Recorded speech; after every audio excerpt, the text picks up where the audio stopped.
É uma alegria muito grande estar aqui de novo com vocês. É o terceiro ano que eu participo do Encontro da Nova Consciência. E é um prazer e uma emoção renovada, que não é a mesma coisa e, ao mesmo tempo, é algo que não se repete, porque eu sinto esse encontro quase como uma pessoa, quase como um ser que está crescendo, que passou pela infância, que passou pela adolescência e, de repente, no seu 14º ano, está entrando realmente na idade adulta. Isso significa que temos ainda muitos e muitos anos pela frente e eu espero estar aqui com vocês ainda muitas e muitas vezes.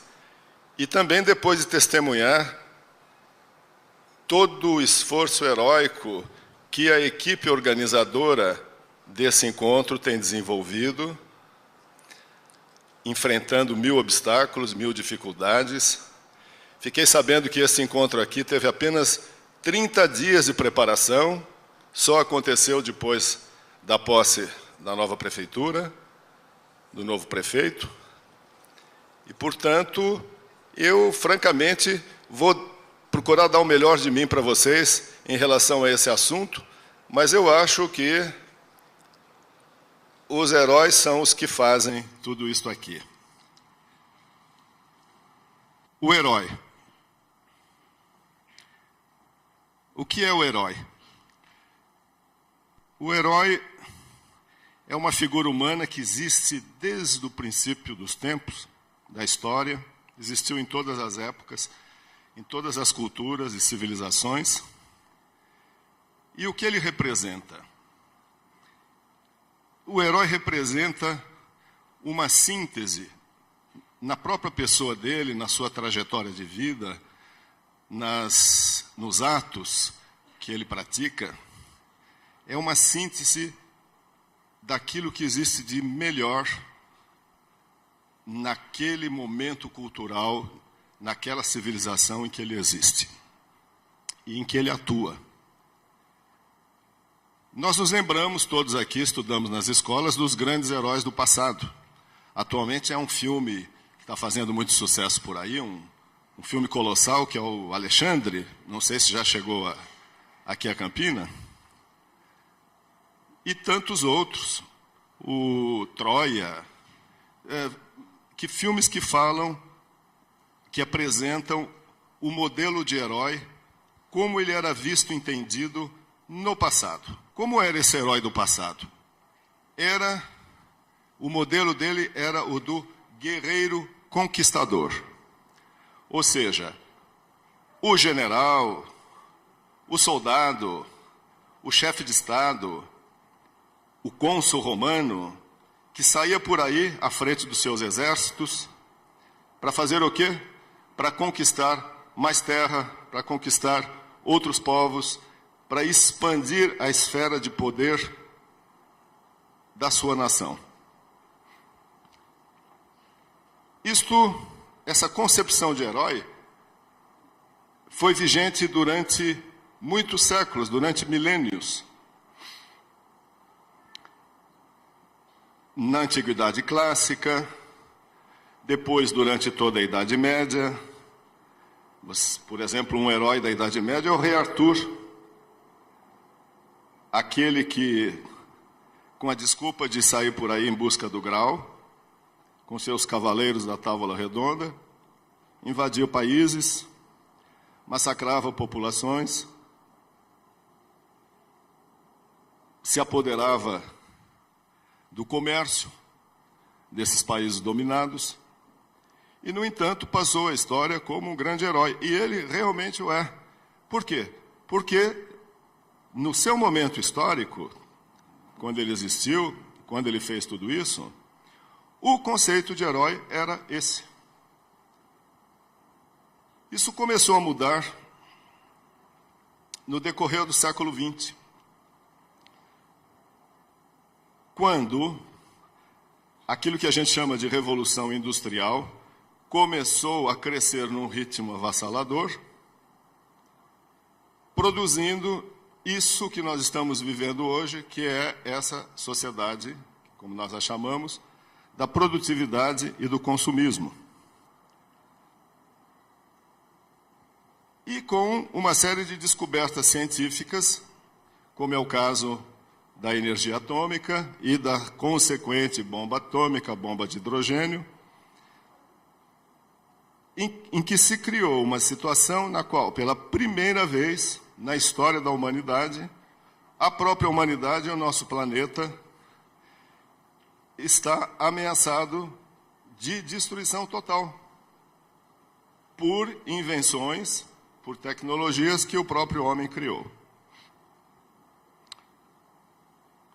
É claro que as culturas e as civilizações criam o seu modelo de herói em função das necessidades daquele momento histórico.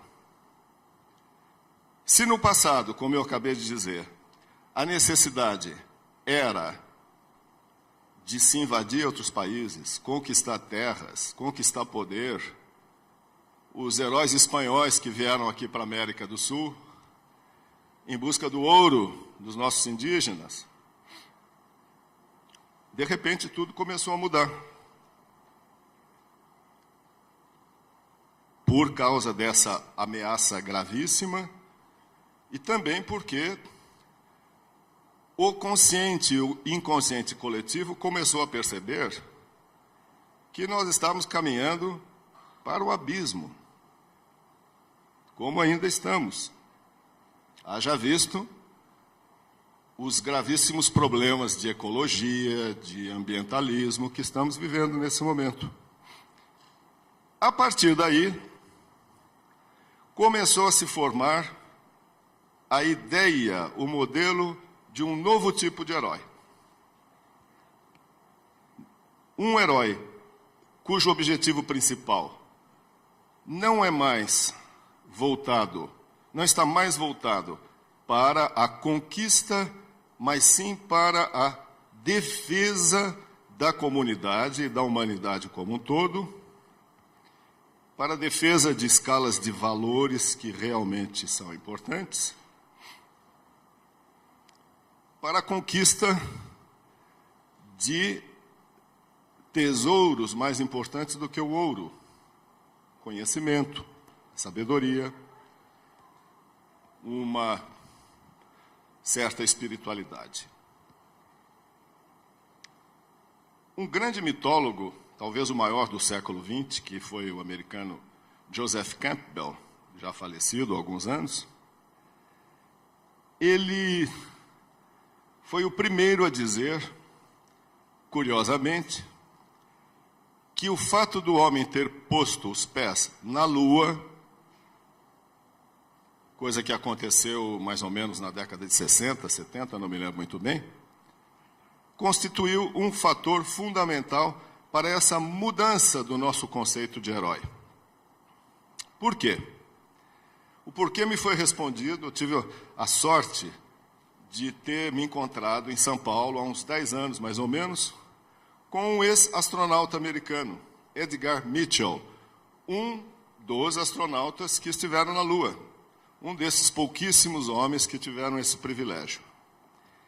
Ele foi dar uma conferência em São Paulo e depois houve um jantar para poucas pessoas. Eu tive a sorte de ser convidado, sentei-me ao lado desse homem e pude bater um papo com ele. E eu estava ansioso para fazer algumas perguntas, mas eu não queria fazer perguntas que ele já tinha respondido, ou seja, o que ele viu, o que ele descobriu, se tinha disco voador acompanhando a nave dele a caminho da Lua, nada disso. Eu queria saber o que tinha acontecido, o que teria acontecido dentro dele. Se essa experiência única de atravessar o espaço, pôr os pés na Lua e conseguir voltar para a Terra, se isso tinha transformado, se ele se a consciência dele teria se aberto para alguma outra coisa. E eu me lembro que ele estava comendo, ele parou de comer, me olhou e disse assim: meu amigo, eu, quando subi naquela nave, naquele foguete, eu estava imbuído do desejo de conquistar um outro planeta, a Lua. Ou seja, ele ainda estava na posição do herói antigo.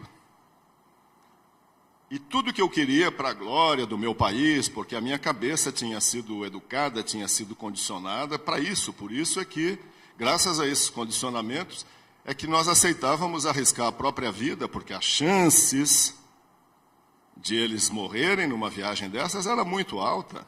A porcentagem era altíssima.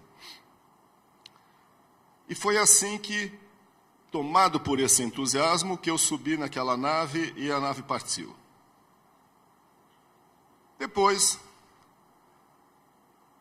a mudança na minha cabeça começou com um sentimento de solidão muito grande, quando eu me vi dentro daquela casquinha de nós, atravessando o espaço e olhando a Terra lá de longe.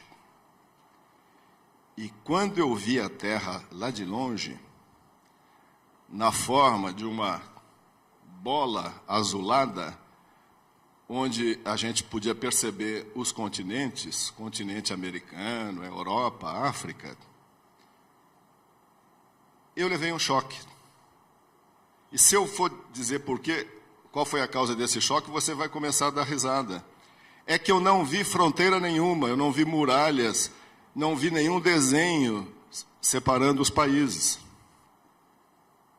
E aí, uma ideia muito clara apareceu na minha cabeça, e era a ideia de que, afinal, a Terra é toda uma. Ela não é fragmentada, ela não está partida em pedaços. E além de ela ser toda uma, ela era a minha casa. Eu estava vendo a minha casa de longe. E tudo que eu queria era acabar logo com a minha missão e poder voltar para essa minha casa. E proteger essa minha casa. Porque quando você olha para aquele espaço infinito, que você vê milhões de estrelas brilhando, que você sabe que numa boa parte dessas estrelas tem outros tantos sistemas planetários rodando e que talvez tenha até vida, tem até algumas civilizações por aí afora. Digo, a única coisa que eu tenho é aquela bolinha azul. Então, o que eu tenho que fazer a partir de agora é me dedicar a essa casa que é minha e que é de todos que são da minha espécie e de tudo aquilo que vive. E ele levou isso muito a sério, porque já naquela época que eu conheci, em São Paulo, ele, depois de abandonar a carreira dele de astronauta, ele fundou nos Estados Unidos um instituto chamado Instituto de Pesquisas Noéticas, na Califórnia, que é inteiramente, hoje talvez é um dos organismos mais importantes, mais de ponta no mundo, para o estudo das soluções mais viáveis, mais importantes, que possam resolver todo esse descalabro que a nossa cultura da produtividade desenfreada e do consumismo desenfreado desencadeou. Então, Mitchell foi para a Lua como imbuído desse desejo de ser um herói à la antiga, como os Alexandres, os Ulisses, os generais romanos, e voltou mudado. Voltou ainda como um guerreiro, mas não mais um guerreiro bélico, e sim um guerreiro pacífico.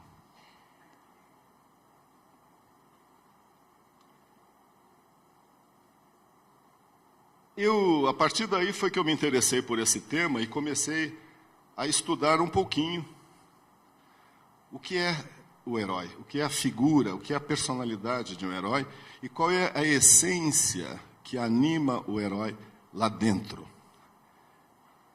E descobri, nas minhas leituras, não são descobertas minhas, da minha cabeça, mas de outros autores, e eu fui absorvendo, que a figura do herói contém uma série de pontos em comum, os diferentes heróis. Tanto os do modelo antigo quanto os do modelo atual. No modelo atual, nós podemos citar, inclusive, todos esses heróis, super-heróis, inclusive, do cinema, Indiana Jones, o Matrix, o Superman, Batman, o Homem-Aranha, a Mulher-Gato. Nós vamos ver daqui a pouquinho por quê.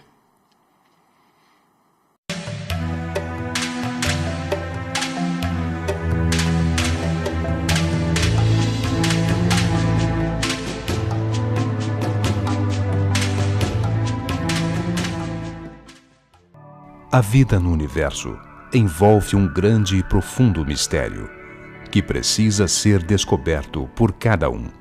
Conheça Sofia, a revista que veio ampliar horizontes, desbravando as fronteiras do conhecimento na busca do saber e da paz interior. Informações pelo telefone 0800 6100 20. Sofia, porque uma nova era exige uma nova consciência.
O primeiro ponto em comum é que todo herói surge como uma pessoa absolutamente comum.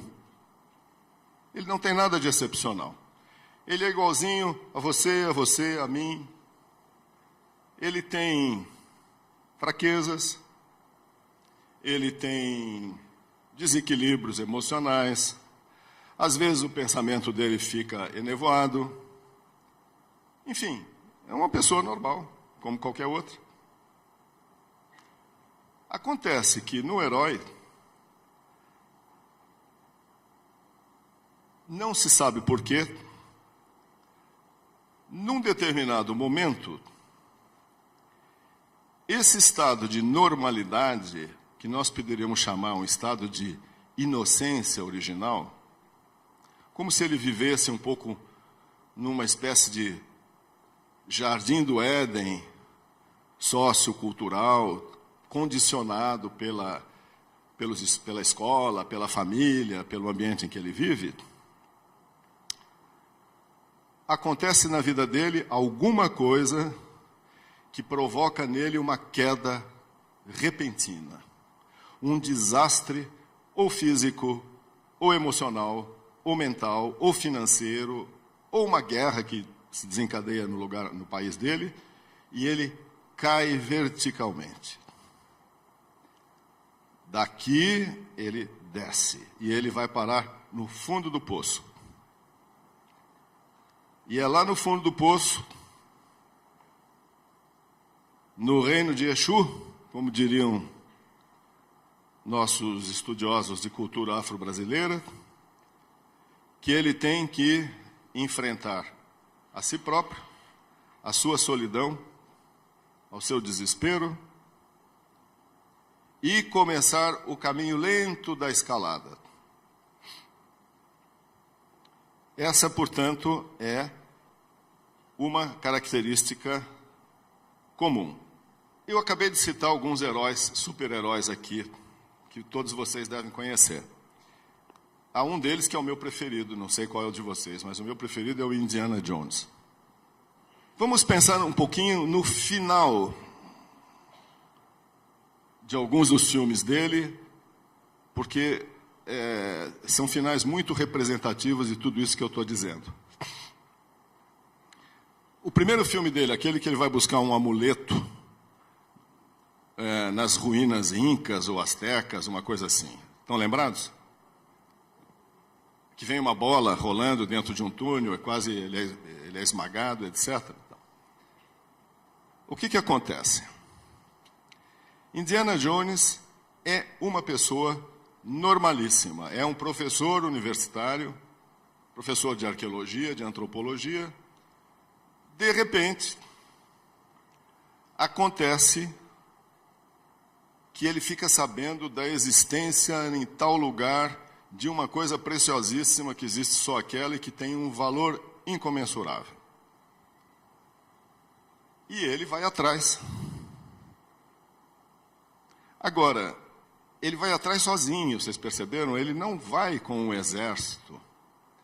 Ele não vai com um bando de servidores para carregar as malas, de cavalos para levar as ferramentas. Ele vai com o seu chapéu e o seu chicote.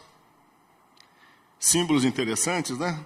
Cabeça coberta, protegida, e o chicote, que representa o vento, né? Representa o movimento contínuo. O chicote, quando você estala, ele tem o barulho do vento quando passa nas árvores. Representa a alma livre desse personagem. Ele, depois de 1000 peripécias, consegue chegar até aquele nicho onde se encontra essa peça, pega a peça e, num certo momento, ele tem que decidir entre segurar essa peça com ele ou arriscar de forma seríssima a própria vida. E o que ele faz? Ele prefere perder a peça depois de tudo o que ele fez, aquela joia. Na verdade, era um objeto ritualístico, cujo símbolo é o poder da magia, e conservar a própria vida, porque ele entende que o verdadeiro poder da magia é a própria vida, não é estar naquele objeto. Um segundo filme dele que eu me lembro é aquele que se passa na Índia. E o que ele vai fazer? Ele vai em busca de umas pedras que são símbolos fálicos, são os lingams do deus Shiva. O deus Shiva, entre seus vários significados, deus indiano, hindu, é o deus da destruição e da reconstrução. É um Deus criativo. É um Deus da morte e da ressurreição. Ele consegue, vocês se lembram, quem viu o filme, guardar para si um desses lingams de Shiva. Mas o que ele faz? Ele não leva esse objeto para os Estados Unidos, para a universidade onde ele leciona. Ele vai à aldeia a qual esse símbolo pertencia e devolve para a comunidade esse símbolo. E quando a mocinha, porque nessa altura ele já está de caso lá com uma moça que ele conheceu no filme, claro, porque senão a história dele não teria tanta graça, a mocinha pergunta para ele: mas você, se levar isso para o Ocidente, para os Estados Unidos, e vender, você vai ficar rico, isso vale uma fortuna. Ele disse assim: para quê? Isso vai acabar na prateleira de um museu, vai acabar numa gaveta da universidade, todo empoeirado. Eu devolvi onde isso tem um significado, onde isso é útil, e onde que isso é a comunidade a qual esse objeto pertencia. Um terceiro filme, ou seja, ele, em prol da comunidade, ele abdica da posse do segredo da morte e da ressurreição, que é isso que Olinga significa. Vocês percebem as características desse modelo de herói novo que está emergindo, que está aparecendo? Num outro filme dele também, ele vai para o Oriente Médio em busca da Arca da Aliança. A Arca da Aliança é uma arca, é um objeto citado e comentado na Bíblia, no Velho Testamento, e que simboliza o quê? A Arca da Aliança é a arca que contém a sabedoria última, a sabedoria divina. E o que acontece? Quando ele chega, que ele está prestes a se apoderar dessa arca, ele finalmente a encontra. Quando essa arca se abre, todo o conteúdo dela se transforma em poeira, em fumaça, e vai para o ar, e o vento novamente dispersa isso para todo lado. Qual é o significado, então, dessa imagem simbólica? Significa que a sabedoria divina não era para ele conquistar, nem para ele nem para ninguém, para ter a posse daquilo. É simplesmente, como toda a sabedoria, para ser dissolvida no ar e levada pelo vento para todos os cantos, porque é patrimônio comum de toda a humanidade. Então, todos esses super-heróis contemporâneos, de certa forma, observam esse modelo. O Superman, que vem de um outro planeta, tudo o que ele quer é ser um simples repórter Clark Kent na redação do jornal dele. No entanto, a última coisa que ele quer ser é gritar o Shazam e se transformar em super-homem. Mas ele faz isso constantemente. Por quê? Para resolver problemas da comunidade. Problemas da sociedade onde ele mora e na qual ele está inserido. Batman, mesma coisa. Com o personagem, o super-herói Batman, há inclusive uma característica ainda mais interessante. Ele faz isso por decisão própria, por uma decisão espiritual dele. Ele se aperfeiçoa e se desenvolve e também vai defender a comunidade, trabalhar em prol da comunidade. A mulher gato é assim, defende as mulheres, foi atacada, foi violentada, foi assassinada por um bandido, consegue voltar e descobre que tem características felinas, que o corpo dela é capaz de desenvolver uma musculatura e uma energia felina, por isso que é a mulher gato, e ela não usa isso em proveito próprio, para enriquecer ou para o seu prazer pessoal. Não, ela vai trabalhar, sobretudo em prol das mulheres. Ela representa uma crítica aos aspectos ainda patriarcais exacerbados da nossa sociedade, da nossa cultura. E assim, todos eles apresentam essas mesmas características. Eu anotei aqui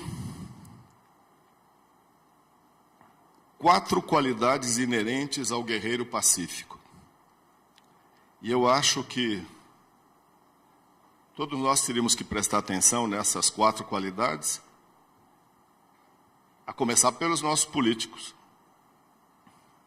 A primeira delas é, como eu estava dizendo, um senso profundo de comunidade, coisa que os heróis do passado não tinham. Eu vou ler para você a frase que eu anotei. Então, O guerreiro pacífico se sente unido por empatia aos outros, é capaz de conciliar o seu agudo senso de individualidade, porque ele sabe que ele é um ser diferenciado. Portanto, ele tem uma individualidade exacerbada, mas ele consegue conciliar essa individualidade exacerbada com as necessidades da sua comunidade. Em vez de ser uma criatura errante, os heróis do passado eram sempre errantes, no sentido de que não param nunca, vivem no movimento perpétuo, viajando, conquistando, tipo Ulisses, tipo o próprio Alexandre. O guerreiro pacífico, não. Ele se estabelece, ele cria raízes, ele assume um compromisso com o lar, com a comunidade, com a cidade e, ultimamente, com o ecossistema. Ou seja, a preocupação ecológica também faz parte da figura do herói contemporâneo. Segunda qualidade inerente ao guerreiro pacífico: a compaixão. Ele se sente unido aos outros. Ele tem uma individualidade exacerbada, mas, ao mesmo tempo, ele percebe o nexo, a ligação fundamental que ele tem com todas as criaturas. E ele assume essa ligação. Aqui, não sei por que eu estou me lembrando de alguma coisa que me foi dita no ano de 1973, 74, na Índia, pelo Dalai Lama, com quem eu estive algumas vezes, sobretudo nessa época. Eu morei na Índia há quase um ano, fiz muitas visitas à região onde vivem os tibetanos exilados e tive a chance de me encontrar com o Dalai Lama algumas vezes. Numa dessas vezes, eu visitei na cidadezinha de Dharamsala, onde ele mora até hoje na Índia. Eu estava lá e ele tinha de partir para a primeira viagem que ele fez à Europa. Ele nunca tinha saído do Tibete e da Índia, 3 dias depois do nosso encontro. Então, eu perguntei para ele, falei assim: Santidade, o senhor daqui 3 dias está indo à Europa pela primeira vez. Essa sua viagem está ligada a algum desejo de implantar ou de difundir o budismo tibetano no mundo ocidental? Você sabe o que ele me disse? Ele fez uma cara de surpresa, olhou para mim assim, como se eu tivesse dito algum absurdo, e me disse: não, essa ideia nem me passou pela cabeça. Ele pensou mais um pouco e disse: aliás, eu acho que isso não seria nem muito possível e nem muito conveniente, querer implantar a minha religião, o meu sistema religioso, no mundo ocidental. Por quê? Da mesma forma que uma mesma comida não serve para todos os estômagos, uma mesma religião não serve para todas as mentes e todos os corações. E, como se não bastasse, ele pensou um pouco, olhou bem nos meus olhos e disse assim, como se estivesse me contando um segredo, e disse: aliás, o ideal seria que cada mente e que cada coração criasse a sua própria religião. Vocês percebem a profundidade e a grandeza do que esse homem me disse? Porque esse homem é um papa dos budistas, é um pontífice. A importância dele é equivalente à do nosso João Paulo VI. Ora, eu fui criado como menino dentro da Igreja Católica. E uma frase que se repetia muito nos meus cursos de catecismo, nessas coisas, era fora da igreja não há salvação.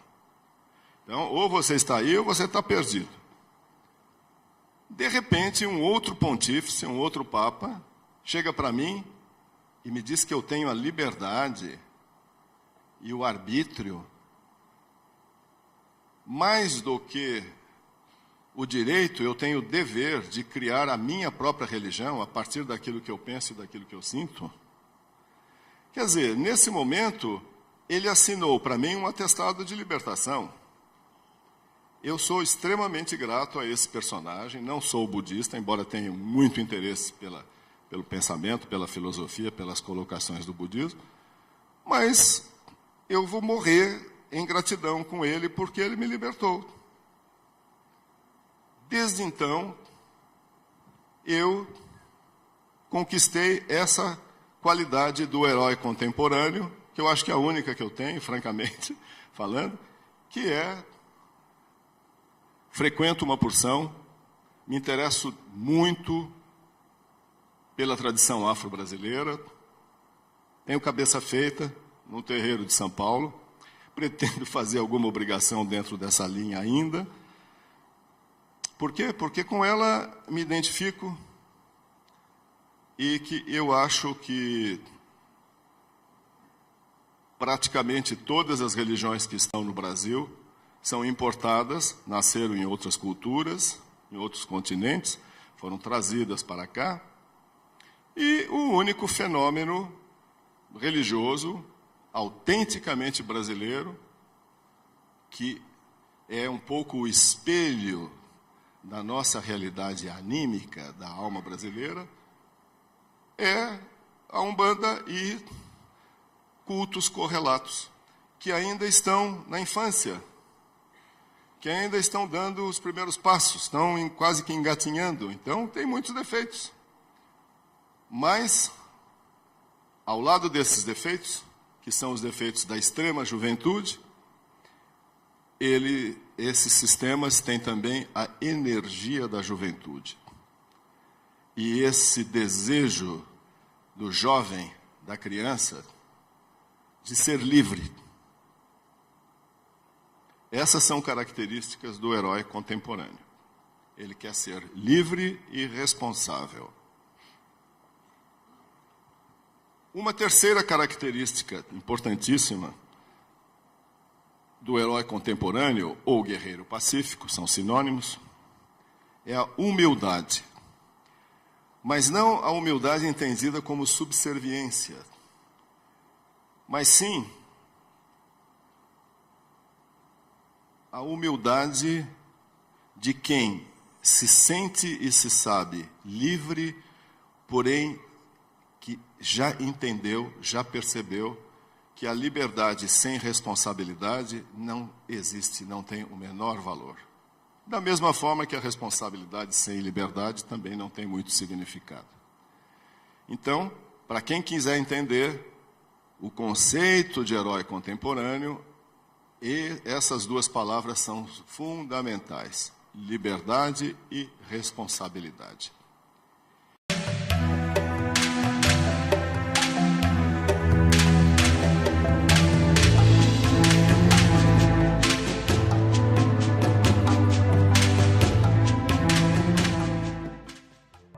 A vida no universo envolve um grande e profundo mistério que precisa ser descoberto por cada um.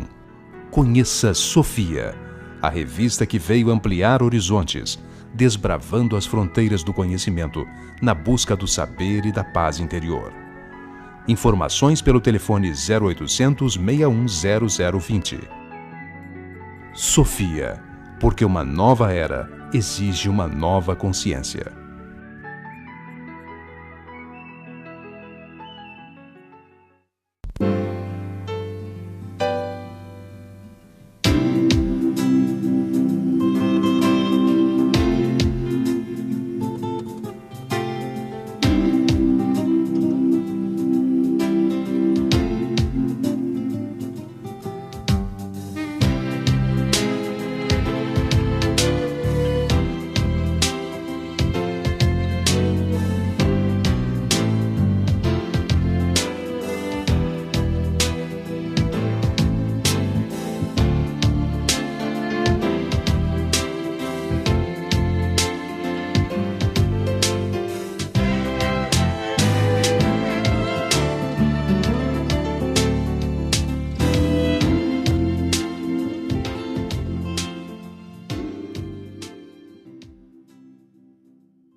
E por último,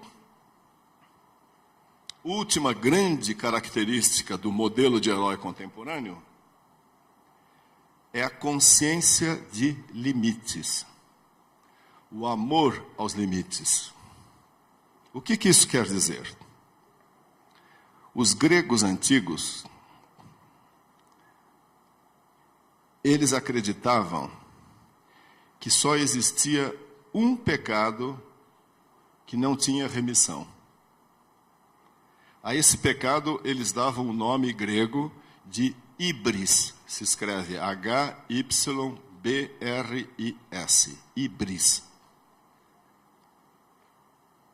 O que hybris significa? Significa descomedimento, arrogância, perda do sentido de limites.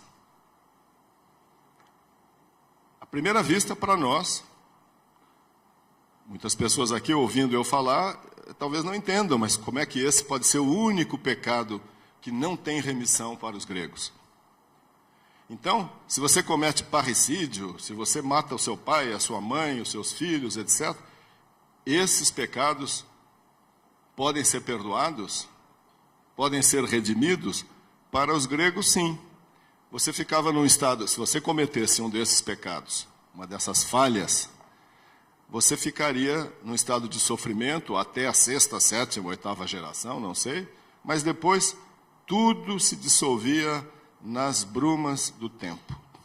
O tempo, outro grande orixá, se encarregava de resolver isso. Mas a híbris, não. Por quê? Porque eles diziam que quem não respeitava os limites, não tinha consciência de limite e, portanto, não os respeitava, é porque desejava se equiparar aos próprios deuses. E nem os deuses do Olimpo eram destituídos de limites. Os deuses olímpicos na Grécia, e também os deuses de diversos outros panteões mitológicos, respeitavam limites, sim. Talvez vocês não saibam, mas os deuses olímpicos, eles tinham uma deusa que estava acima de todos os outros. Era a deusa dos deuses. Essa deusa se chamava Ananke, em grego. E você sabe o que é Ananke? Quem sabe o que é Ananke aqui? Ananke é a necessidade. A deusa necessidade, o poder dela, a vontade dela era superior à vontade de todos os demais deuses. Quando Ananke falava, todos os demais baixavam a cabeça.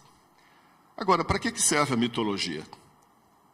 A mitologia serve para a gente se espelhar, para a gente espelhar a nossa vida, no nosso dia a dia. Se os deuses respeitavam as determinações da necessidade, o que é que nós temos que fazer? Temos que entender que as coisas muitas vezes acontecem porque são necessárias. E temos que respeitar. Porque você se rebelar contra algo que está acontecendo para você, de bom ou de ruim,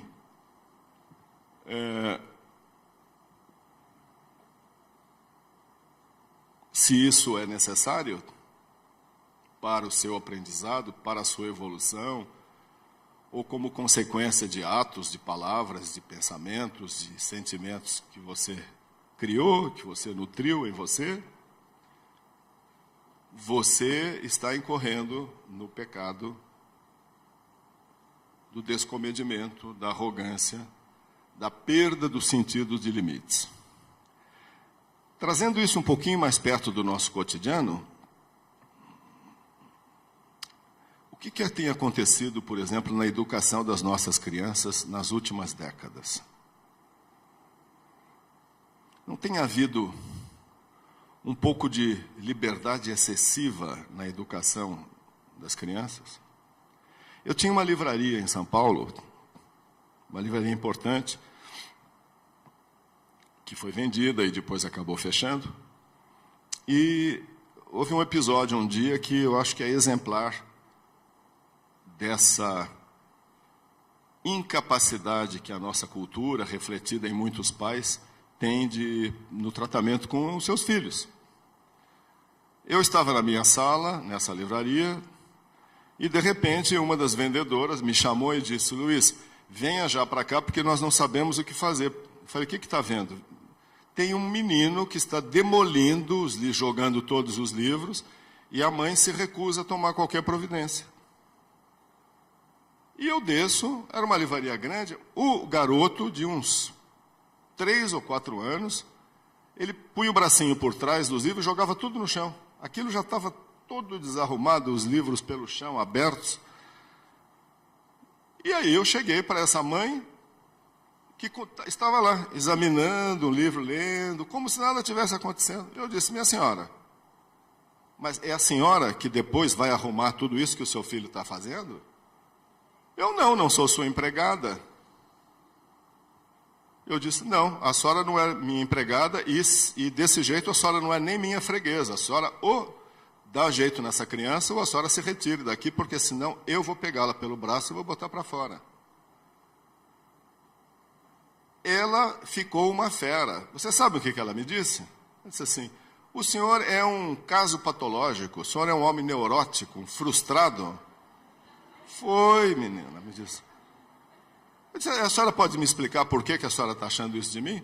Sim, porque eu não vou impor ao meu filho todo o processo de repressão que transformou o senhor nessa batata cozida que o senhor é.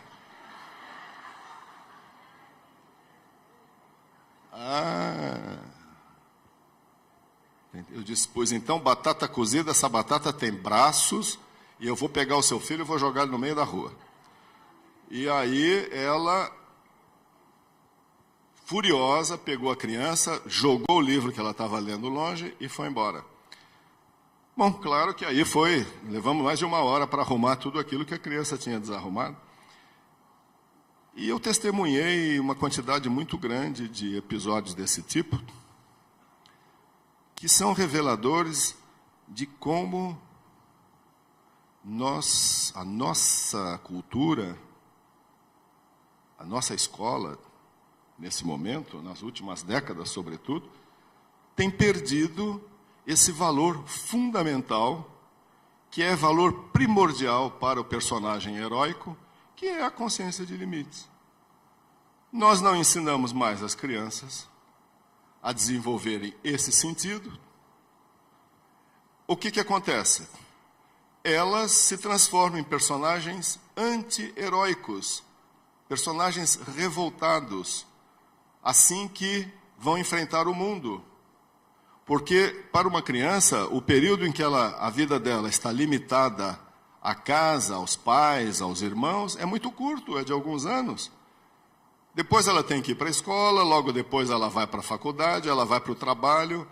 E se ela não conseguir vencer esse sentimento de que ela tem direito a tudo, que tudo lhe pertence, que ela é credora do mundo, que essa é a educação que esses pais estão incutindo na cabeça dessa criança.